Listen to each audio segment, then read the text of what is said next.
Kia EV5. What are my thoughts? Is it a good deal? Should you go and order an EV5? There's 2 battery sizes, 4 different variants. A lot of people think it's really good value. They've seen the price, they're thinking this is a Tesla Model Y beta, but I actually don't think it's even a rival for the Tesla Model Y. There's a few things that people are overlooking. It's not a similar size car to a Model Y. It's actually a bit different in terms of size, charging speed, range. Those are things that I think people are kind of not realizing. The EV5 is not really a direct competitor to a Tesla Model Y or even an Xpeng G6. But is it still worth buying? Is it worth having a look at? Well, I'm coming to you from California right now. Just sitting in a Tesla Model 3 Highland. I'm going to give you guys my thoughts. Hello, my friends. Welcome to the channel. I'm Sam Evans. You're watching the Electric Viking. Great to have you with us, guys. The United States has been amazing here. This Tesla charger here is going kind of slow. It's only running at 100 kilowatt right now. But the Tesla Model Y does have the ability to charge at 250 kilowatt. And the Xpeng G6 charges it up to about, well, real world, it can actually charge at 300 kilowatt. And that's one of the issues that I have personally sitting here right now, waiting for the car to charge with the Kia EV5. It's not a car for road trips, put it that way. If you want to just do city driving, I think it's going to be a fantastic option for you. But it doesn't have a lot of range. The standard model has 400 kilometers of range. That's what, 240 miles, around about that. And that wouldn't be so bad if it didn't charge so slowly. Now, I'm hearing reports the standard model charges at about 100 kilowatt DC. But I do know that 3 versions of the EV5, as in the 2nd, 3rd, and 4th, more pricey options of the EV5 charge at 140 kilowatt.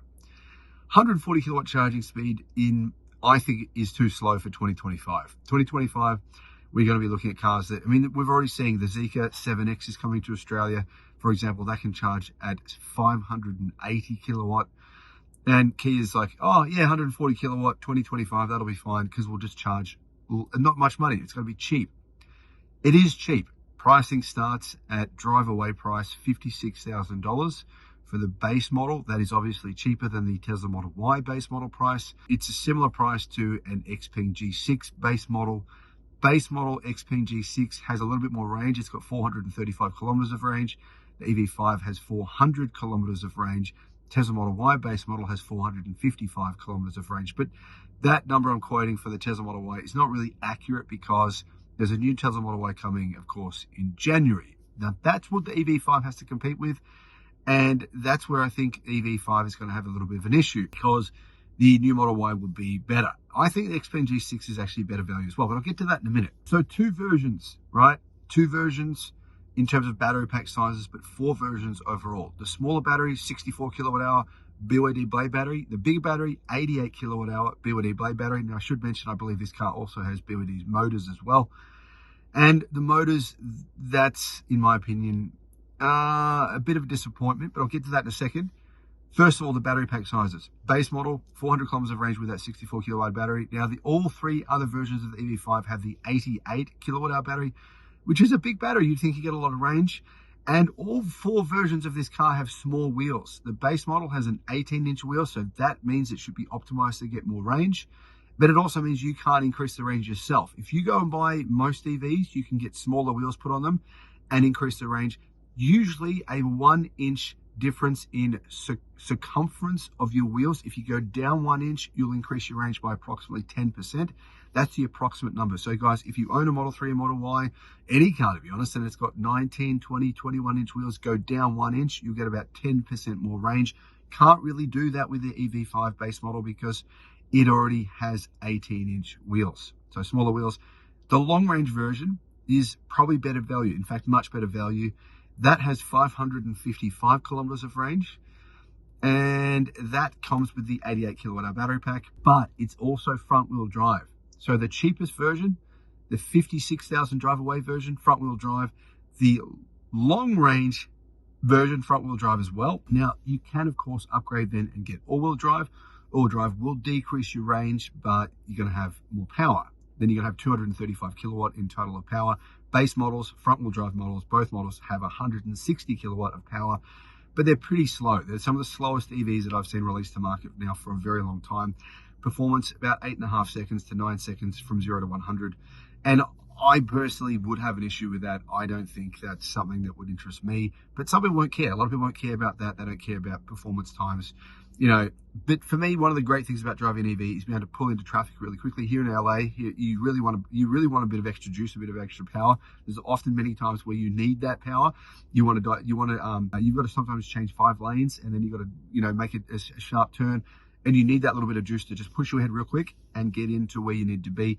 So that's something worth considering. Maybe if you live in some places, you want the all-wheel drive version, 235 kilowatt.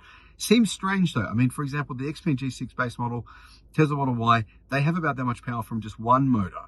But the EV5 all-wheel drive has that from 2 motors. Now, I should point out as well, this model is made in China. And that's one of the reasons the price is lower for the EV5. BYD blade batteries are very, very cheap as well to purchase from BYD. BYD's motors as well.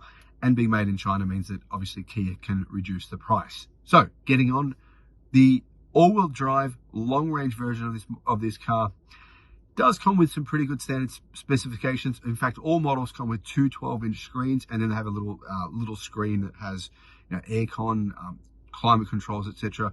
That's actually pretty good, because you're going to get your map on one screen, you're going to get a big 12-inch screen in front of the driver. I think that's pretty good. I don't think that's a negative at all, having the 2 12-inch screens instead of one 15-inch screen, which is what some cars have now. So infotainment, I think that'll be good. It comes with its own version of Tesla Autopilot. Don't know if that's good yet. Hasn't been tested really, to be honest, yet on Australian, New Zealand roads, and that will make a difference. It could be great. Don't know. Size. It is definitely significantly shorter than a Model Y and an XPeng G6. And for example, Zeekr 7X, much smaller than a Zeekr 7X. In fact, it's definitely a size down. So the media are saying that this is a Model Y killer.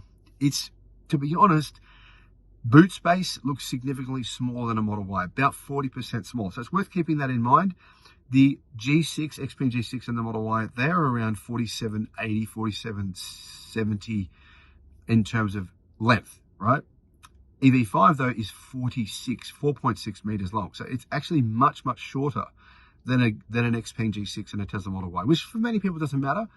But obviously that's worth considering when you buy the car. It is a smaller car. The efficiency as well. It has a lot lower efficiency than those two cars, the G6 and the Model Y, because of the shape. It's more of a box-like shape. As you can see, the front windscreen is definitely raked. So definitely a raked front windscreen, not like a traditional boxy SUV.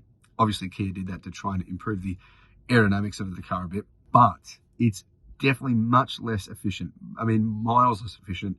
You're looking at 19 kilowatt hours per 100 kilometers, whereas something like a Model Y is sitting at probably 13, 14. A very, very big difference in fuel economy, you could say.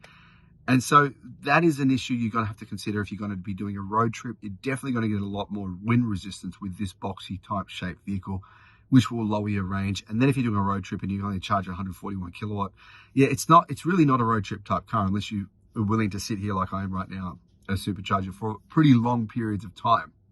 So can you actually change this vehicle in terms of, you know, if you want to do long distance road trips, make it better?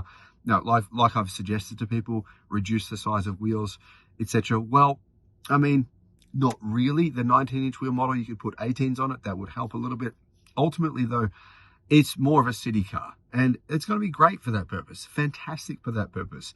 But yeah, like I said, if you're doing Melbourne to Sydney, doing LA to San Francisco, this kind of stuff, you know, it's not going to be the car for you. I don't recommend it for those situations. Anyhow, price is pretty good. I mean, yeah, it's on par with, you know, slightly cheaper than the base Model Y.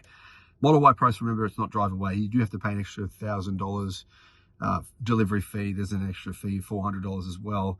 The XPeng G6, though, how does it compare to a G6? Well, to be honest, the G6 is significantly better value because the base model G6 at $55,000 does come with a fast charger. They'll install that at your home as well. And the G6 has 435 kilometers of range base model and much faster charging. You know, like I said, 290 kilowatt charging, charges twice as fast. It's definitely much better value in terms of standard specification. The only thing is, of course, if you're not comfortable having the fact that the XPeng is a new brand, I can understand that. But overall, overall, the value of the G6 is much, much better value. It's a bigger car, has a higher standard specification than the Kia EV5, has more range, charges much faster. It's better value. The other question here is, and this is a really intriguing one, Tesla Model Y Highland. How good's that going to be? How much range will it have?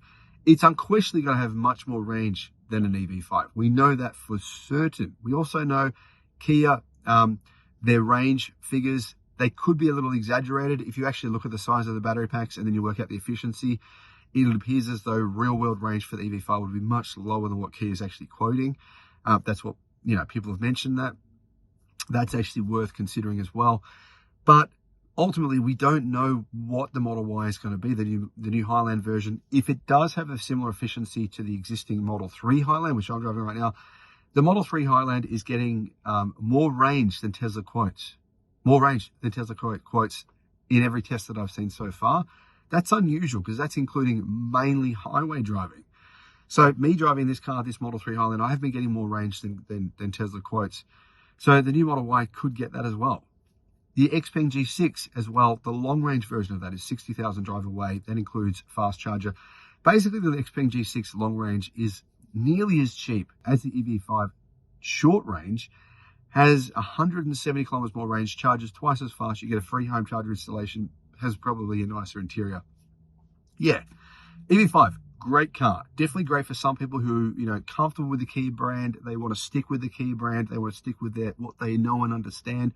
I get that. But I think the G6, Xpeng G6 and the Tesla Model Y is still significantly better value. If you look at what you're really getting, charging speed, efficiency of the car's interior space, all that stuff.